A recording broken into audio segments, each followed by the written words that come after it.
நானும் வயிறறிஞ்சு சொல்றேன், நாம் ஒரு வளர்ந்த மாநிலம். இந்தியாவில் நம்பர் 2வது இடத்துல இருக்கிறோம், மகாராஷ்டிராக்கு அப்புறம். படித்தவர்கள் அதிகமாக இருக்கக்கூடிய மாநிலம். நம்ம நடவடிக்கை அப்படியாங்கன்னு இருக்கு. விஜய் கார்ல போகும்போது பைக்ல 100 பேர் போறாங்க, தொத்த பாக்குறாங்க. என்னன்னா அது உங்க அப்பா அம்மாக்கு ஒரு குழந்தை நீங்க தான். இறந்து போன 40 பேர்த்துக்கு அவங்க எல்லாம் வீட்டுல தங்கம் தான். எல்லாருமே கணவன், மனைவி, குழந்தை, தாத்தா, பாட்டி எல்லோரும் யாரோ ஒருத்தர் இழந்திருக்கிறாங்க. அதனால எதற்காக இப்படி ஒரு மேல தொங்குறது, கோயில் மேல நிக்கிறது, மசூதி மேல நிக்கிறது, சர்ச் மேல நிக்கிறது, டிரான்ஸ்ஃபார்மர் மேல நிக்கிறது? எதுக்கு அப்படி? உங்களுடைய தலைவனை பார்க்கணுமா? ஆனந்தமா பாருங்க, டிவியில பாருங்க, பாதுகாப்பா பாருங்க, கை தட்டுங்க, ரசிங்க, எல்லாம் பண்ணுங்க. உங்களுக்கு அங்கே பாதுகாப்பு இல்லைன்னு தெரிஞ்சதுக்கு அப்புறம் ஏன் போய் அடையிறீங்க? இன்னைக்கு ஒரு ஸ்கொயர் மீட்டரை பொறுத்த வரைக்கும் 2 பேர் தாங்க நிக்கலாம். 2 பேர் என்னதான் பாதுகாப்பு ஒரு ஸ்கொயர் மீட்டர்? இப்ப 100 ஸ்கொயர் மீட்டர்னா 1076 ஸ்கொயர் ஃபீட்.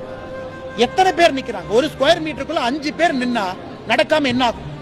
அதனால் யாரின் மீது குறை சொன்னாலும், அரசு, எஸ்பி, டிசி, விஜய், அவங்க இவங்கன்னு யாரு மேல சொன்னாலும், கூட்டத்துக்கு வருகின்ற ஒருத்தரும் யோசிக்கணும். உங்க குடும்பத்துக்கு நீங்க மட்டும்தான். உங்களை இழந்துட்டா அவங்களுக்கு அது லைஃப் டைம் போச்சு. அதனால நீங்க தயவு செஞ்சு யார வேணாலும் போய் பாருங்க, டிவியில பாக்குறவங்கள பாருங்க, யூடியூப்ல பாக்குறவங்கள பாருங்க, தூரத்துல இருந்து பாருங்க. அங்க போனதுக்கு அப்புறம் பாதுகாப்பு இல்லைன்னு தெரிஞ்சதுக்கு அப்புறம் ஏன் உள்ள போறீங்க? எதுக்காக பைக்ல துரத்துறீங்க? என்னது? நீங்க கீழே விழுந்தா யாருக்கு பிரச்சனை? மத்தவங்களுக்கு 10 லட்சத்துல ஒருத்தர் நீங்க, ஆனா உங்க அப்பாக்கு நீங்க மட்டும்தான், அம்மாக்கு நீங்க மட்டும்தான்.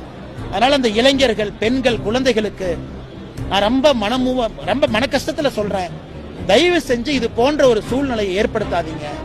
கூட்டமா இருக்கிற இடத்துக்கு போகாதீங்க. அரசியல் கட்சி, பாரதிய ஜனதா கட்சி, நாங்களும் மாநாடு போடுறோம். பாதுகாப்பா இருக்கு, விஸ்தாரமா இருக்கு, அங்க போய் நிக்கலாம்னா வாங்க, இல்லாட்டி வராது. டிவியில பாருங்க, தொலைபேசியில கேளுங்க, நியூஸ் பேப்பரை படிங்க. எங்களுடைய அன்பான வேண்டுகோள், இது முதலும் கடைசியுமா தமிழ்நாட்டில் இதான் இருக்கணும்.